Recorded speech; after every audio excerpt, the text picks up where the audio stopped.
Bună ziua, dragi urmăritori, și vă mulțumesc pentru vizitele făcute pe canalul meu. Astăzi am achiziționat un nou lucru de la Lidl, marca Silvercrest, un aparat de aer condiționat portabil. Cam așa arată, nu știm exact ce va face.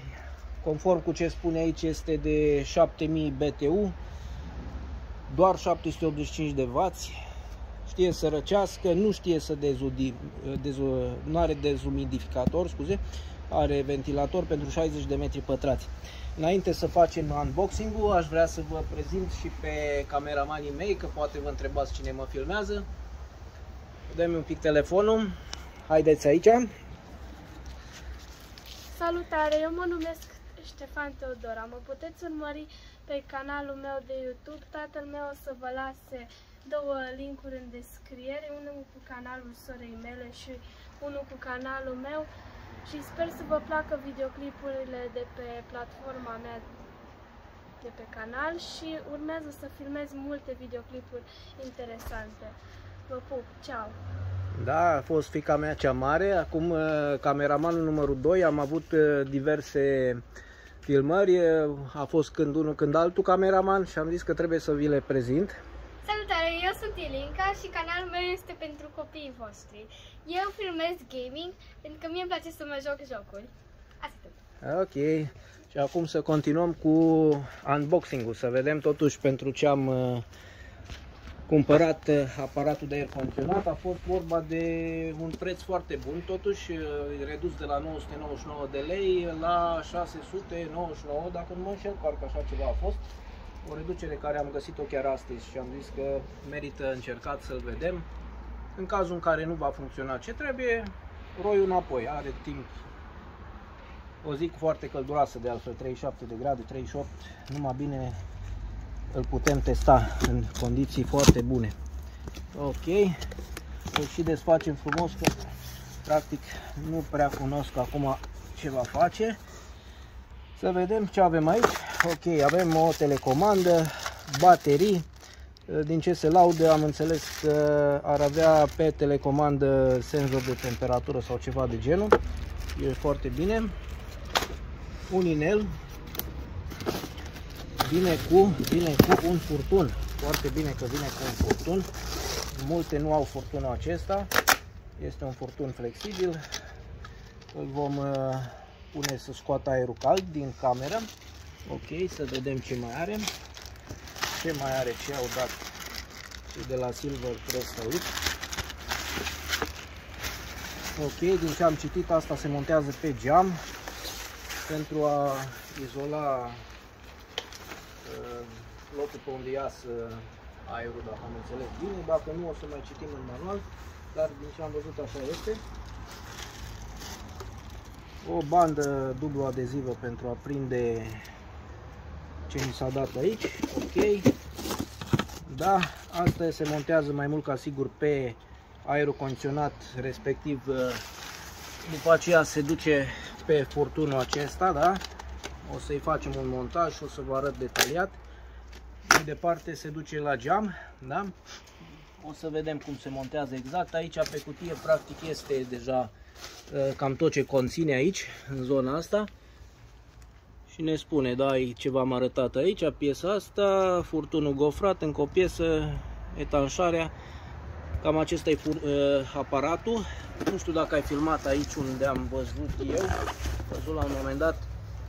Aici ne spune mai precis în românește, aparat mobil de climatizare, da, 3 în 1, răcorire, dezumidificare, cu toate că spune că nu are, sau ventilație. Din ce am văzut este cu semnul tăiat, dezumidificarea de aur. O să vedem despre ce e vorba. Bun, haideți să vedem și cum arată. Okay. Nu este foarte greu. Ba, așa, ia uite aici, frumos.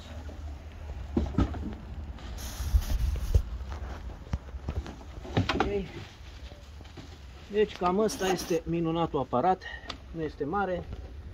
Are aici în partea de sus diverse funcții, de unde se aprinde, temperatură, modul, viteza ventilatorului și un timer. Va fi interesant să vedem ce face toate chestiile astea. În rest, hai să vedem ce mai are, ce mai conține. Ok. Are roți ca să-l putem plimba prin cameră. Aici vine pus, de aici se începe construcția. Asta vine băgat aici. Înșurubat furtunul, mai departe se duce furtunul în afara încăperii. O să-l asamblez la fața locului și după aceea o să mai facem ceva teste. Ok, are o sită, un filtru pentru să nu intre praful și mizeria, foarte bine că o are. Aici este convectorul, aici se vede ventilatorul, din ce îmi dau seama apare promițător. Nu știu dacă se vede, se vede și ventilatorul, deci ăsta este modelul. O să-l trecem în descriere, Silvercrest, da, PD, liniuță 8871. Bun, închidem deocamdată, să mergem să-l asamblăm. Am terminat de asamblat piesele, nu e foarte complicat, practic aparatul de aer condiționat, tubulatura, aici în spate se vede piesa respectivă de care spuneam. Aici jos am pus o găleată și am pus deocamdată pe un scaun. Singurul inconvenient mai nasol e că pe aici vine condensul, are o protecție, da? Mai trageți afară și un dopuleț mic și de aici va curge condensul, condens va fi. Asta în mod normal dacă reușiți să-l puneți pe o masă, pe ceva mai stabil, nu chiar pe scaun, acum eu am improvizat un pic. Pentru că de aici va trebui să pun un furtunel mic să curgă într-o găleată sau dacă aveți o posibilitate de a-l duce afară condensul, cu atât mai bine. Deci sistemul meu l-am pus ceva în genul ăsta, am renunțat momentan la folia respectivă dintr-un fel de pânză care acoperea, deoarece la mine oricum am Essling-uri și mare căldură nu vine de acolo. Asta de aici este folosită în principiu pentru a prelungi prin o altă tubulatură, dacă vrei să-ți faci o chestie mai fixă, să zicem o gaură în perete, de aici poți să continui cu un tub, aici se înfiletează furtunul flexibil și de aici continui cu tub rigid până afară. Asta e minunata telecomandă, simpluță, nu are niciun fel de afișaj, chiar foarte simplă. Aici i-am pus un wattmetru ca să vedem în realitate câți wați consumă, deocamdată se vede că este 0 și recunosc, eu l-am probat înainte, a durat un pic până a intrat în regim, nu știu din ce motive, chiar eram pregătit să-i fac vântul înapoi, dar totuși funcționează. L-am pornit, de aici se poate vedea modurile de operare, pot să filmez, te rog, aici sus. Așa, din telecomandă sau de aici se pot schimba. Acum eu, de exemplu, am să-mi schimb temperatura, da? Am pus 29 de grade. Aici se schimbă ventilator, răcire, da? Se vede aici, scrie cool. Dezumidificare, zice că ar avea dezumidificare, pe cutie scria că n-are, poate n-am văzut bine, trebuie să mă mai uit odată. O să-l lăsăm pe răcire acum. Și o să umblăm la temperatură. Temperatura o să o scădem la 20 de grade, să zicem. Aici are, ce se vede acolo pe filmare, timer, da? Deci dacă vrei să folosești cu timer, nu am probat încă funcția de timer, o să o probez și asta. Ventilatorul pe low sau high, unde este speed, da? De aici de pe speed se umblă la... E un pic se aude alt zgomot. Foarte puțin variază, din păcate, din ce îmi dau seama, zgomotul e destul de mare, va fi interesant de dormit împreună cu el, nu prea cred că sunt șanse deosebite, deci probabil că va trebui stins în momentul când se doarme. Acum la mine în casă este 28,5, am mai adus un termometru cu care vom măsura să vedem cât are temperatura pe ieșire. De aici grilajul nu se mișcă automat, trebuie să-l mișcăm noi cu mâna în cazul în care vrem să orientăm fluxul de aer într-un fel sau altul, da? Tot de aici mai are și încă un reglaj interior, să dirijăm în altă parte fluxul. Da? Eu o să-l las oarecum în sus ca să nu bată pe noi. În rest, ce să zic, haideți să vedem dacă a intrat în regim și cât consumă. Momentan 78 de W. Mai așteptăm puțin, v-am spus că durează un pic până intră în regimul de răcire, nu știu din ce motive. O să vedem pe wattmetru cât intră. Deocamdată rulează la 78 de W. Așteptăm un pic. V-am spus, e a doua pornire. La prima pornire a mers chiar mult mai greu.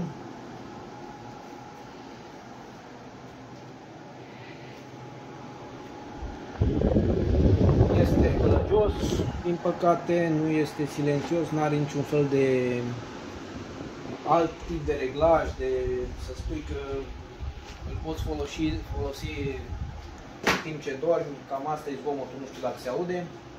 O să fac liniște să se audă. Pot să vin mai aproape un pic să se audă zgomotul. Acum la mine e deschis și geamul, e adevărat. Circulă mașinile pe stradă.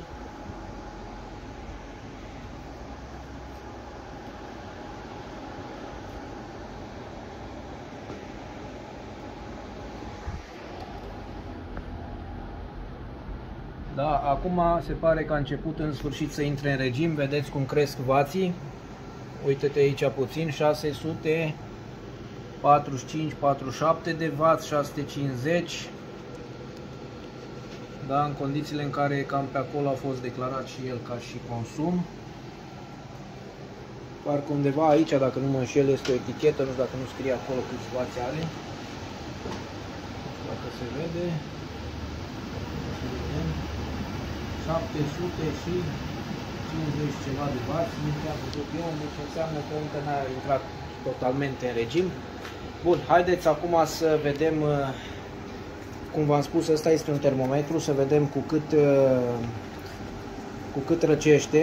Eu am făcut, recunosc, testul înainte și a răcit până la 12,1 grade pe ieșire. Ceea ce nu e foarte rău pentru un aparat de aer condiționat portabil.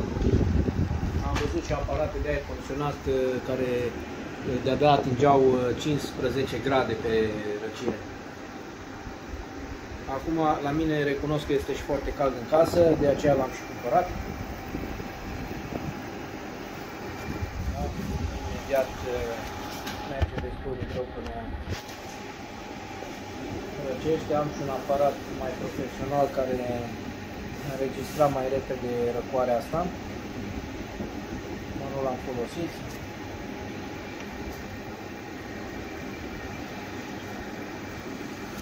Da, deja am ajuns la 18, 17 nu, cât arată acolo. Se vede, da? Bun, haideți să-l mai lăsăm, eu, na, ori mă credeți pe cuvânt, ori o să-l testați voi. Eu atât am măsurat 12,1 cazul meu. Ce ar mai fi interesant, eventual să vii un pic să filmezi. Mă rog, 17,7, dacă îl mai lăsăm o să scadă temperatura. Aici pe ieșire suflă cald, ceea ce este normal să sufle cald. Vedem până la ce valoare o să urce. E chiar fierbinte de-a dreptul ce suflă aici.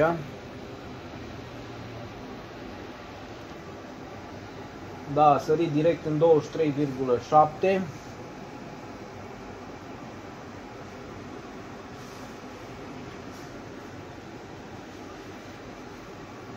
Deci schimbul de căldură se face cu siguranță, aparatul de aer condiționat e bun. 28,9. Aproape că nu mai pot ține mâna, deci probabil că avem în jur de vreo... Se vede de acolo? Poți să mărești un pic, eventual să faci zoom dacă se vede ceva. Dacă nu se vede, spun eu cât este, este deja 32,3, 34,5.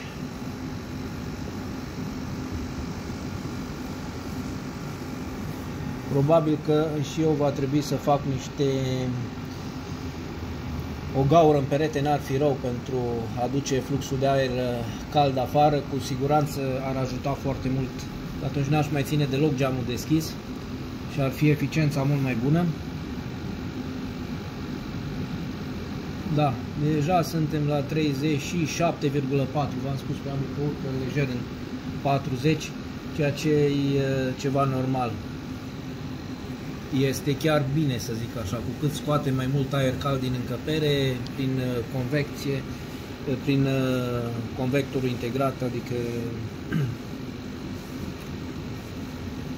trage aerul cald din încăpere și îl răcește prin freon. Nu știu dacă se poate încărca cu freon, asta trebuie desfăcut, da? Deci am ajuns la 39,4, e foarte clar. În casă este încă foarte cald, 28,3, dar asta este, o să trebuiască să lăsăm o vreme pornit. Eu oricum mai am o climă, nu asta e problema, l-am luat special pentru încăperea asta. Cam asta a fost aparatul de aer condiționat Silvercrest. Până la urmă, un aparat bun, la prețul de 699 de lei. Aș putea spune că l-aș recomanda, cu minusurile care le are, și anume partea de decibeli, din păcate, este cam ridicată. Cu siguranță nu-l puteți folosi dacă vreți să dormiți sau în anumite condiții s-ar putea ca să vă deranjeze. Nu uitați să vă abonați în continuare la canal și, bineînțeles, o să las link în descriere pentru colaboratorii și cameramanii mei. Și următoarea filmare și recenzie va fi la compresorul de la Parkside, care eu l-am cumpărat de ceva vreme, dar e adevărat că nu i-am făcut nicio recenzie. În concluzie, cred că asta va urma să fac. O să facem o recenzie la un compresor de la Parkside. Mulțumesc frumos! Ne vedem în filmările următoare. La revedere!